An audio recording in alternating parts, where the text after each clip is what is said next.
नमस्कार, मैं हूँ मनविंदर। आप सभी राष्ट्रवादियों का एमबीए नेटवर्क में एक बार फिर से बहुत-बहुत स्वागत है। संदीप आर के सिंह जी प्रारब्ध से मेरे साथ जुड़ चुके हैं, साथ वाली विंडो में। संदीप जी, बहुत-बहुत स्वागत है। नमस्ते विनेंद्र मैम, सारे दर्शकों को भी नमस्कार, प्रणाम। तो संदीप जी, 1-2 बात करते हैं कि भगवान जी जो भी करते हैं ना, अच्छा ही करते हैं। पुणे में तो गजब बेइज्जती हो गई। अब फ़ायदा किसे होगा ये तो आने वाला वक़्त बताएगा। और राहुल गांधी क्या नरेंद्र मोदी बन सकते हैं? बड़ी कोशिश कर रहे हैं वैसे ही डायलॉग बोलने की, क्योंकि अब वो बिल्कुल मोदी जी की नकल करने पे उतारू हैं। पुणे में गए तो मराठी बोलने का वहाँ पे नाटक करना शुरू कर दिया, मराठी आती नहीं है। वाहवाही लूटने के लिए तो बिल्कुल हद कर दी है। 25-25 हज़ार रुपया दे करके वो अपनी तालियां बजवा रहे हैं। Sandeep ji, over to you. जी। मैम देखिए, जो आपने कहा कि मराठी बोलने का प्रयास किया, तो एक ही शब्द तो बोला। पुणे तो एक ऐसा नाउन है जो भाई कोई अंग्रेजी भी बोलेगा तो पुणे ही बोलेगा। हम हिंदी भाषी भी पुणे ही बोलते हैं, पूना बोलते हैं। प्रेम ऑफ कोर्स संस्कृत शब्द है तो कोई दिक्कत ही नहीं, वो तो सबको ही बोलता है। तो एक मराठी शब्द बोला, मांझे, बस। वो भी दो दो अल्फाबेट्स का है, इतने में उनका मराठी खत्म हो गया। शुरू भी हुआ और खत्म भी हो गया। मोदी जी की तो खैर क्या ही नकल कर पाएंगे ये लोग। बस ये है, राहुल गांधी का एकमात्र ध्येय है कि गलती से कभी किसी दिन भाजपा सरकार गिरती है, मोदी सरकार गिरती है, तो मैं उस स्पेस को, उस वैक्यूम को फुल करने के लिए अवेलेबल रहूं। इसका उदाहरण है जब अटल जी की 13 दिन की सरकार गिरी, हमने देखा क्या हुआ। कोई भी आके कहीं से भी बना दिया जा रहा है, टाइम पास हो रहा है। गुजराल जी भी बन जा रहे हैं, देवगौड़ा जी भी बन जा रहे हैं, चलो ठीक है। उसके बाद उसमें उसी प्रक्रिया में ज्योति बसु भी प्रयासरत हैं, लालू भी प्रयासरत हैं, मुलायम भी प्रयासरत हैं। सब एक दूसरे की टांग खींच रहे हैं कि भाई कौन बनेगा, तो कॉम्प्रोमाइज कैंडिडेट पर बात हो जाती है। मतलब जो वीकेस्ट लिंक होता है फिर उसको बना दिया जाता है पीएम के। चलो इस पे किसी को समस्या नहीं। मतलब वैक्यूम रहेगा, अगर शीर्ष पर निर्वात रहेगा तो जो सबसे वीकेस्ट लिंक होगा उसको लाकर बिठा दिया जाएगा। अटल जी के 2004 के सरकार जाने के बाद क्या होता है, सोनिया गांधी बहुत प्रयास करती हैं, तो भाई कानूनी रूप से नहीं उनका दांव सही पड़ता है, तो किसको लाती हैं? फिर एक वीकेस्ट लिंक को ले आती हैं, मनमोहन सिंह को ले आती हैं, जो विशुद्ध रूप से वो उनको वोट, मनमोहन सिंह जी को राजीव गांधी की तरह मुसलमान वोट बैंक के आगे नतमस्तक नहीं होना था। वो तो कार्य सोनिया गांधी, पूरा कांग्रेस परिवार खुद ही कर रहा था। मनमोहन सिंह जी को सोनिया गांधी के सामने नतमस्तक रहना था। तो हम भारत को ऐसा प्रधानमंत्री मिला जो चरित्रवश और किसी भी कारण से ज्ञानवान रहे होंगे, जो भी कारण रहा होगा, पर नेतृत्व की क्षमताओं, नेतृत्व के पैरामीटर्स को पूरी तरह कंप्लीट नहीं करते थे। वो हार्डली 100 में से मुश्किल से 10-15 पॉइंट जो है होंगे उनके, लेकिन रहे 10 साल तक रहे। राहुल गांधी बस ये चाह रहे हैं कि 2024 में राहुल गांधी को थोड़ी सफलता मिली, वो 99 सीट पर पहुंच गए, और अब वो हिंदू समाज को अलग अलग सेक्शंस में, देखिए सिर्फ और सिर्फ ये सारा काम हिंदू समाज को बांटने के लिए हो रहा है। मुस्लिम समाज, क्रिश्चियन समाज, बाकी सबके फंडे बहुत क्लियर है, उनको कहाँ वोट देना है, उनको कुछ भी कहने की आवश्यकता नहीं, कुछ भी उनके लिए करने की आवश्यकता नहीं है। वो एक ही तरफ जाके गिर पड़ेंगे, ये तय है। हिंदू समाज को बांटने के लिए क्या है, अभी उन्होंने नया शब्द पकड़ा है, जेन जी।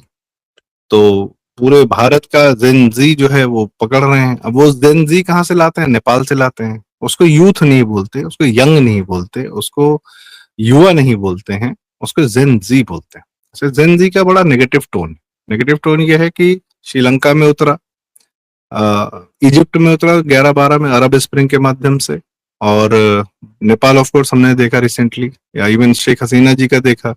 तो इस यंग ने क्या किया, इसने सड़क पे आग लगाई, और इसने जो है जिन देशों की राजधानियों में जिन इमारतों में वहां के प्रधानमंत्री, राष्ट्रपति इत्यादि रहते हैं, उनको फिर वहां से भगा दिया। राहुल गांधी की इच्छा इनसे, इन यंगस्टर से यही, ठीक है। दूसरा, जाहिर सी बात है कि दिल्ली कैपिटल में ये आगे बढ़ेंगे। प्रयास भी इन्होंने खूब किया अभी कुछ दिन पहले। तो इच्छाएं तो यही है इनकी, और इसके लिए वो देश भर में, अच्छा ये वो वर्ग है, यंग वर्ग है, ये पूरे देश भर में पाया जाता है। भाई मुसलमान जब शाहीन बाग में आया था तो वो थोड़ी देर के लिए आया था, एक एक लोकेलिटी का था। किसान भी आए तो एक ज्योग्राफी से आए, एक स्टेट से आए। पर यह स्टूडेंट वर्ग है तो हर जगह है। इसको जो है दलित करने का प्रयास है। प्लस स्टूडेंट को क्यों करते हैं ये? क्योंकि स्टूडेंट को पता ही नहीं कि 2014 से पहले का कांग्रेस का रूल क्या था। राहुल गांधी कभी, देखिए राहुल गांधी की एक बात तो माननी पड़ेगी, मनमोहन सिंह के 10 साल के नाम भी नहीं लेते, वो अचीवमेंट्स का भी नाम नहीं लेते, और बाकी क्यों इग्नोर करते हैं, क्यों उस मनमोहन सिंह के 10 साल पर साइलेंट हैं? क्योंकि पता है कि जैसे ही नाम लेंगे तत्काल प्रभाव से उस दौर की जो काली यादें हैं, जो अंधेरा छाया हुआ था उस दौर में, भारत में बम फट रहे थे, शांति अशांति थी, कश्मीर को सेपरेटिस्ट को देने की बात हो रही थी, और भी इंफ्रास्ट्रक्चर की कमी वगैरह, करप्शन तो खैर सब लोगों ने लूट मचा रखी थी, नक्सलवाद फैल रहा था हर जगह जगह, शहरों तक नक्सलवादी आ गए थे। उस दौर के फिर लोग याद दिलाएंगे, तो इसलिए वो उस दौर की बात ही नहीं करते, साइलेंस, टोटल साइलेंस।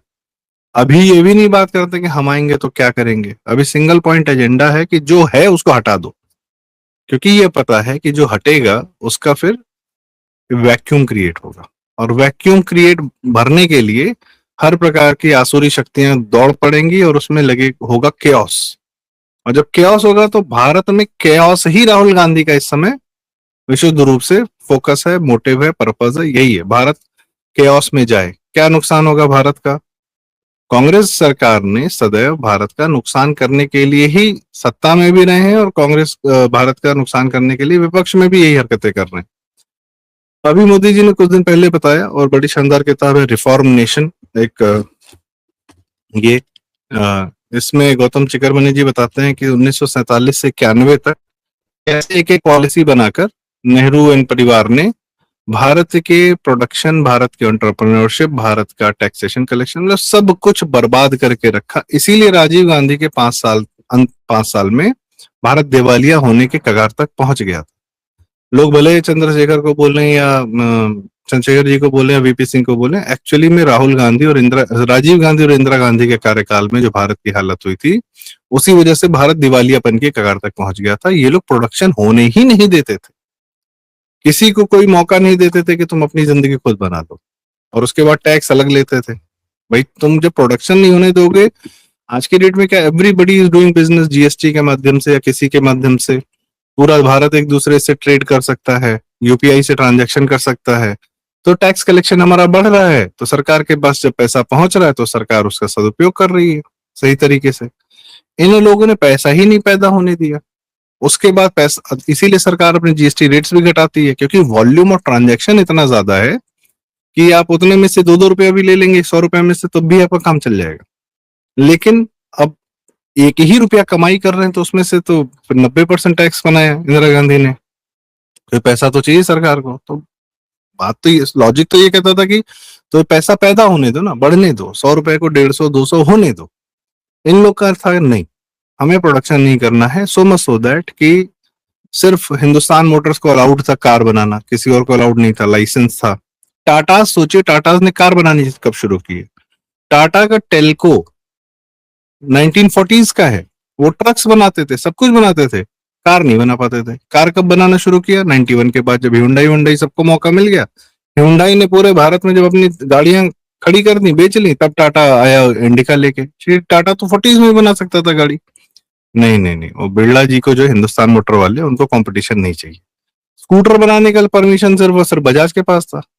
लोग वेट कर रहे हैं 5-5 साल, 6-6 साल, अरे स्कूटर आ गया है, लाइसेंस आ गया, स्कूटर भी किसी दिन आ जाएगा। डिमांड है पब्लिक में, पब्लिक पैसे लेके खड़ी है, ब्लैक मार्केट चल रहा है स्कूटर का। आप सोचिए, दर्शकों को आश्चर्य होगा, स्कूटर के लिए ब्लैक मार्केट था भाई। 10,000 रुपए के स्कूटर और 10,000 रुपए की रिश्वत, स्कूटर खरीदने के लिए ये हाल थे। कोई और सामान, बहुत सारे सामान, रेडियो वगैरह, हर चीज के लिए लाइसेंस लगता था, खरीदने के लिए लाइसेंस लगता था। ये पागलपन चल रहा था। राहुल गांधी उसी कयास को वापस से भारत में लाना चाहते हैं, और उसके लिए अब उनको मिल गया है नया यंगस्टर जो, अच्छा राहुल गांधी का सपोर्ट कौन? राहुल गांधी कंटेंट क्रिएट कर रहे हैं, रीलबाजी कर रहे हैं, जो भी मर्जी कर रहे हैं। बिग टेक जो है, यूट्यूब है, मेटा है, फेसबुक है, इंस्टाग्राम है, ये उनके पूरे समर्थन में है। भाई अमेरिका के ही तो टूल्स है ये, तो ये किसकी मदद करेंगे? ये उसकी मदद करेंगे जिसको वो अपने सत्ता में बिठाना चाहते हैं, जिससे वो अपना काम कराएं, जिससे जेलेंस्की टाइप माहौल क्रिएट करा दें यूक्रेन में। तो राहुल गांधी विशुद्ध रूप से यंगस्टर्स के पास जा रहे हैं, क्योंकि यंगस्टर्स के पास पिछला बैगेज नहीं है, और आगे का वर्तमान देखने के लिए उनको इन्फ्लुएंस, वो अपने माता पिता से कम और इन्फ्लुएंसर से ज्यादा इन्फ्लुएंस हो रहे हैं। और ये किस प्रकार के इन्फ्लुएंसर आ रहे हैं, वीडियो बना रहे हैं, झूठ बोल रहे हैं, कोई कुछ भी बोल दे रहा है। एक मोहतरमा है, वो पहुंच गई कि आर्मी को गरियाने लगी कि भैया जंजी हैं हम, हटाओ ये कॉन्वॉय, हमको जाना है, हमको कश्मीर पार जाना है। तो आर्मी को वाकई में बॉर्डर तक छोड़ देना चाहिए था, पाकिस्तानी सेना को कहने में भैया बहन जी को लेकर जाओ अपने यहाँ पे। में देखिए ना क्या हुआ, कैसे इन्होंने गालियां दी। हाँ तो ये मोदी जी को गाली दिलवा रहे हैं पैसे दे करके, अब ये तो साबित हो गया ना। बिल्कुल। तो इशू यही है कि राहुल गांधी जो है, देश में फिलहाल देखिए, राहुल गांधी को चुनाव लड़ना है 2029 में, और ये 3 साल यदि शांति के भारत को मिल गए 26 से 29, तो भारत वो इतनी छलांगे लगा लेगा कि उसको पकड़ पाना या उसको वापस ला पाना बहुत मुश्किल होगा। और ये वापस लाने की इच्छा किसकी? अमेरिका की है भाई। वहां के सेनेटर खुद बोल के गए कि हम भारत के साथ वो गलती नहीं करेंगे जो चाइना के साथ की। गलती क्या की भाई? कोई देश अपने आप में बढ़ रहा है तो उसको रोकने का, उसको तुम रोक लोगे, और रोक नहीं पाओगे तो ये तुम्हारी गलती है। मतलब तुम दुनिया को रोकने के लिए बैठे हुए हो। तुम खुद अपने पूरे जो आपका नॉर्थ अमेरिका, साउथ अमेरिका में सारे देशों के साथ आपने क्या किया, कितने रेजिम चेंजेस किए, किसी देश को पनपने नहीं दिया। और एक बार चाइना को मौका मिला तो चाइना आगे बढ़ गया, आपने ही चाइना में इन्वेस्ट किया, वरना तो चाइना कम्युनिस्टों के हाथों टूटने को तैयार था। जैसे रशिया से पहले कम्युनिस्ट चाइना टूट जाता, यूएसएसआर से पहले, क्योंकि जनसंख्या वहां ज्यादा थी और माओ ने ज्यादा लोग मारे थे स्टालिन के कंपैरिजन में। लेकिन ये हुआ कि इन्होंने तत्काल प्रभाव से बता दिया कि नहीं, जनता को दूसरी तरफ एंगेज करो, कैपिटलिज्म की तरफ ले जाओ, फैक्ट्रियां बनाओ, उनको लेबर बना दो, हमको सस्ता सामान बेच दो। तो ठीक है, चाइना का पूरी दिशा चेंज हो गई, चाइना चाइना हो गया। यही बात भारत के लिए भी इंदिरा गांधी के लिए समय में भी आए थे ये लोग कि भाई भारत को प्रोडक्शन, भारत एक, ठीक है, अमेरिका दुनिया को रिसोर्स की तरीके से देखता है। उन्होंने दो जनसंख्या, भारी जनसंख्या से भरे इन दोनों देशों को देखा, बोले कि यहाँ के लोगों का इस्तेमाल हम कर सकते हैं। इन्होंने कहा कि हम अपना फैक्ट्री वैक्ट्री डालेंगे, इंदिरा गांधी कहते नहीं, कुछ नहीं, ये मतलब नहीं। तो राहुल गांधी उसी, अच्छा इसमें एक उदाहरण और है मैम, सोनिया गांधी ने नरसिम्हा राव जी की बॉडी को कांग्रेस कार्यालय में नहीं आने दिया, उनसे चिढ़ती थी, इस हद तक कि नरसिम्हा राव जी के अंतिम समय में उनकी जब चिता जल रही थी उस समय भी कुछ कहानियां ऐसी हैं कि कोई कांग्रेसी नहीं पहुंचा था। बहुत बुरी स्थिति में फिर उनका सारा कार्यक्रम हुआ। क्यों? क्योंकि सोनिया गांधी का जो प्लान था भारत को दिवालिया करने का और तोड़ देने का, भाई गरीबी हो जाएगा तो टूटने के चांसेस बढ़ जाते हैं ना, उस प्लान में भारत तो एक तो देवों की भूमि है, कभी कभार यहाँ पर भाग्य अपने आप चमक जाता है किसी कारण से, चाहे WTO का हो या IMF की शर्तें हो, कुछ भी रही हो, कम से कम लाइसेंस कोटा परमिट राज्य नाम की बेड़ियों से मुक्ति तो मिली 1991 में। और 1991 में मुक्ति मिली, उसके बाद नरसिम्हा राव जी आते हैं, फिर उसके बाद ये गुजराल और देवेगौड़ा आते हैं, फिर अटल जी का भी कार्य मिलता है। तो भारत को 15 साल मिलते हैं, 1991 से लेकर 2004 तक, अटल जी तक 13 साल पूरे पूरे मिलते हैं। उस 13 साल में भारत इतनी आगे निकल जाता है कि सोनिया गांधी चाह कर भी भारत को वापस, हिंदू सभ्यता बाई नेचर प्रोडक्टिव है, तो वो इतनी आगे निकल गई, जैसे ही मौका मिला मार्केट खुल गए, सब कुछ हो गया, तो अब सोनिया गांधी के नियंत्रण से चीजें बाहर हो गई। बहुत कोशिश की उन्होंने, कश्मीर दे दें सेपरेटिस्ट को, नक्सलवाद को बढ़ा दें, right to education, communal violence bill वगैरह ले आए, बहुत कुछ किया उन्होंने कि भारत की इकोनॉमी बर्बाद कर दें, बैंकों में NPA 50 लाख करोड़ का कर दें, सब किया। लेकिन फिर भारत का भाग्य कि मोदी जी आ गए, तीसरी बार आ जाती तो भारत के टुकड़े होना तय था। तो इस हद तक ये लोग पहुंच, अब राहुल गांधी की समस्या क्या है कि उसके आंख के सामने भारत बढ़ता जा रहा है, जो बर्दाश्त नहीं हो रहा है, ना उनको ना उनके हैंडलर्स को। तो राहुल गांधी का क्या है, वो तो मस्त अपनी लाइफ जी रहे हैं, कोई दिक्कत नहीं, चुनाव आएगा, लड़ेंगे लड़ेंगे, हारेंगे हारेंगे, जीतेंगे जीतेंगे, उसको राहुल गांधी की लाइफ पे फर्क नहीं पड़ता। फर्क पड़ता है जो लोग उनको फंड कर रहे हैं, फर्क पड़ता है उन लोग को जो डेस्परेट हैं, जो ब्रिक्स का सम्मेलन सितंबर में भारत में नहीं होने देना चाहते, इसलिए दिपके एंड गैंग को, कॉकरोचों को, फिर आज के ये नए, अब देखिए जंतर मंतर पर लगातार कुछ ना कुछ कुछ ना कुछ कुछ ना कुछ हो रहा है। मुद्दा इशू नहीं है, जी। जंतर मंतर इशू है, क्योंकि वो दिल्ली में है, सेंटर में है और संसद के पास में, तो वहां कुछ ना कुछ आग लगाए रखनी है ताकि आंच जो है संसद तक और ब्रिक्स से सम्मेलन तक पहुंचे। ब्रिक्स में जो लोग आएंगे, विश्व से आएंगे, उनको दिखेगा अरे यहाँ तो अफरा तफरी मची हुई, यहाँ पे आने वाला नहीं है, इन्वेस्ट करने वाला नहीं है, भारत की बात सुनने वाली नहीं है। क्योंकि G20 भी हुआ था तो बड़ी सफलता मिली थी। अब ब्रिक्स नहीं होने देना है। और ब्रिक्स से समस्या किसको है? सारी वेस्टर्न पावर्स को है, वेटिकन को समस्या है। वेटिकन चर्च ने ब्रिक्स के लिए अप्लाई किया था कि भैया हमें भी रख लो। अरे तुम इतने से देश, मतलब दुनिया का सबसे छोटा देश, हम बचपन से पढ़ते आ रहे हैं, तुम क्या कंट्रीब्यूट करोगे? कंट्रीब्यूट करेंगे कि वो सेंटर में दुनिया का सबसे बड़ा बैंक है, वो दुनिया के सारे क्रिश्चियन पावर्स का पैसा वहां आता है, वहां से डिस्ट्रीब्यूट होता है कि भारत के और इस ऐसी सभ्यताओं को क्रिश्चियन बनाने के लिए वहां से निकलता है पैसा और लोग। उस छोटकू देश की यही एक अचीवमेंट है। तो उसको भी ब्रिक्स में मेंबरशिप चाहिए, मना कर दिया गया कि नहीं। वेस्टर्न पावर्स से पहली बार वेस्टर्न पावर्स के इतर एक दुनिया अपना ग्रुप बना रही है जिसमें वो स्वयं आपस में ट्रेड करना चाहती है, उसमें निर्णय वेस्टर्न पावर्स का नहीं होगा। 2000 साल से ये वेस्टर्न पावर दुनिया चला रहे थे। अब इनको ये भाई कि हमारे बिना कैसे कर लोगे तुम, और यदि तुम कर लोगे तो फिर हम कहाँ जाएंगे, हमारा तो सारा गेम ही तुम लोग को कंट्रोल करने का है। तो ये जियो पॉलिटिक्स है जो हमारे जंतर मंतर पर हो रही है, और राहुल गांधी जो गूंज के नाम पे कर रहे हैं।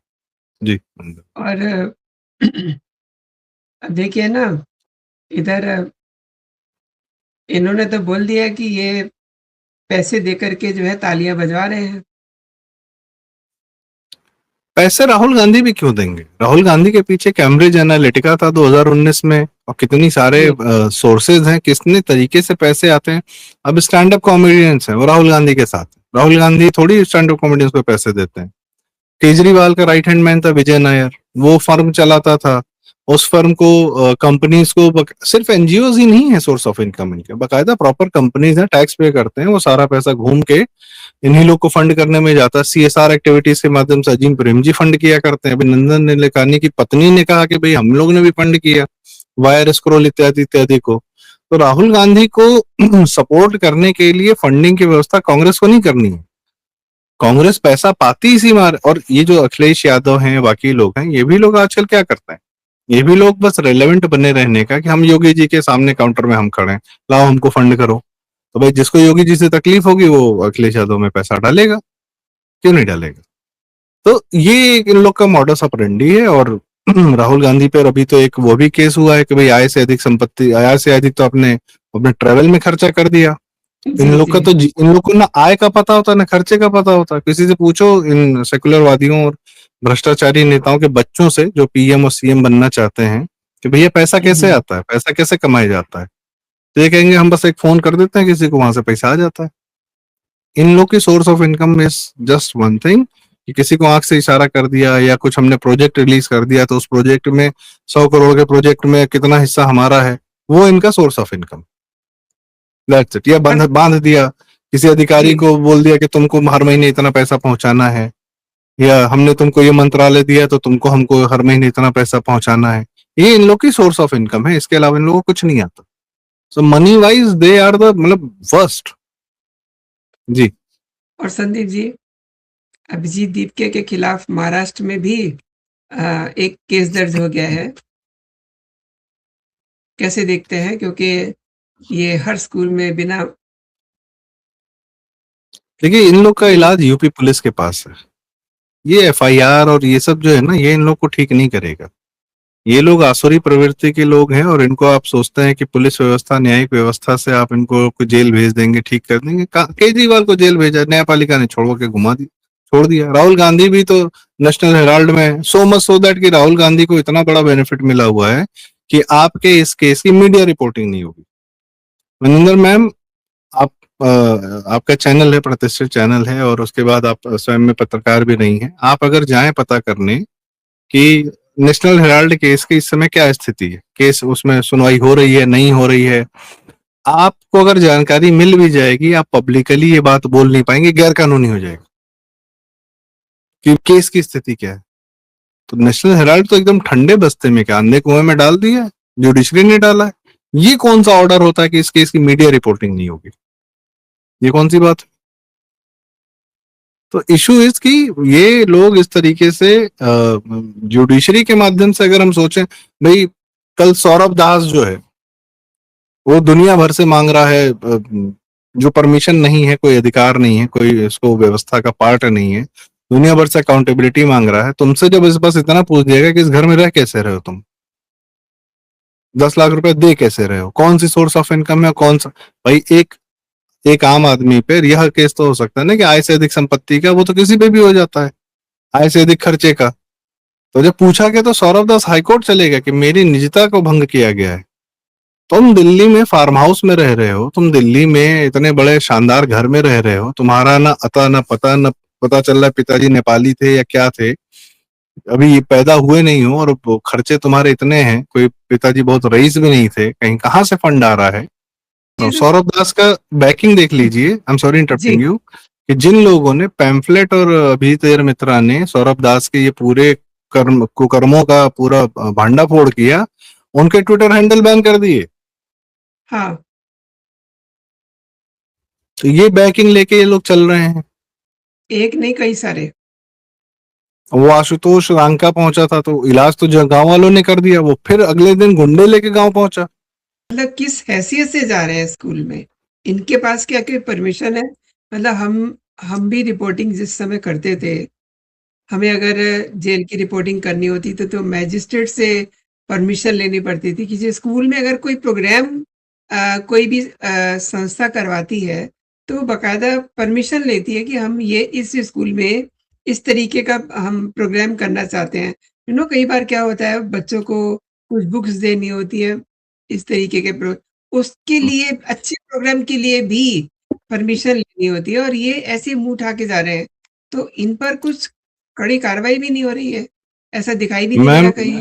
लोग ही धीरेन्द्र, इनकी जो है अच्छे से खातिरदारी कर रहे हैं। जनता ही करेगी, और मॉब का इलाज मॉब ही करेगा, और कोई इलाज है नहीं। दूसरा, जी, धीरेन्द्र पुंडी सर ने बड़ी शानदार बात बताई। उन्होंने कहा कि सुप्रीम कोर्ट की अच्छा। रूलिंग है 2018 या 2019 की, कि हुँ, कुछ माता पिता जो है स्कूल में हंगामा करने पहुंच गए थे, कुछ फीस की बात रही, कुछ होगा स्कूल मैनेजमेंट से समस्या, माता हुँ, पिता हुँ। संगठन बना के पहुंच गए, स्कूल्स ने केस किया कि भाई हमारे प्रेमाइसेस है, इसमें कोई भी नहीं आ सकता है। सुप्रीम कोर्ट की रूलिंग है कि माता पिता तक नहीं जा सकते हैं स्कूल में स्कूल की परमिशन के बिना। अब बताइए, इन लोग ये पूरे देश के बाप बने बैठे हुए हैं। अब वही है कि मोदी सरकार कमजोर है कि राज्य सरकार कमजोर है, कि कहाँ कौन कमजोर है। ये और सबसे बड़ी बात मैम, कि मीडिया लेके कैसे चल रहे हैं लोग, इनको मीडिया इतनी ताकत दे क्यों रहा है। मीडिया तो इनके साथ वही व्यवहार कर रहा है जैसे वो अतीक अहमद के साथ करता था, कि ये देखिए यहाँ से चल चुके हैं, वहां उतरे हैं, अभी बस पैजामा उतारा है, अभी देखिए मूत्र विसर्जन कर रहे हैं। ये तुम्हारा काम है, जब कुछ हो जाए तो रिपोर्ट करो। नहीं नहीं, ये निकल चुके हैं घर से, बस आज चल रहे हैं, फॉर्च्यूनर लेके पहुंचे इस गांव में, आज देखेंगे कि हाँ गांव का क्या हाल है सरकार। ये काम तो तुम्हारा खुद का है ना, आशुतोष रंगा को लेके के साथ जाने की क्या जरूरत है। तुम भी पहुंच जाओ संवाददाता के रूप में। नहीं, बिना मीडिया चल नहीं रहे, 50 आदमी के चल नहीं रहे। हमको आपको अभी 50 आदमी इकट्ठा करने हो, 10 गाड़ी इकट्ठा करनी हो, तो मतलब लाखों रुपए का खर्चा हो जाए, खाना पिलाना, और शहर से कहीं दूर जाना हो, अपने परिवार को शहर में लेके जाने में, 10 लोग को लेके जाने में खर्चा हो जाता है। आजकल तो मतलब बड़ी-बड़ी बातें कर रहे हैं, मनुस्मृति पे बात कर रहे हैं।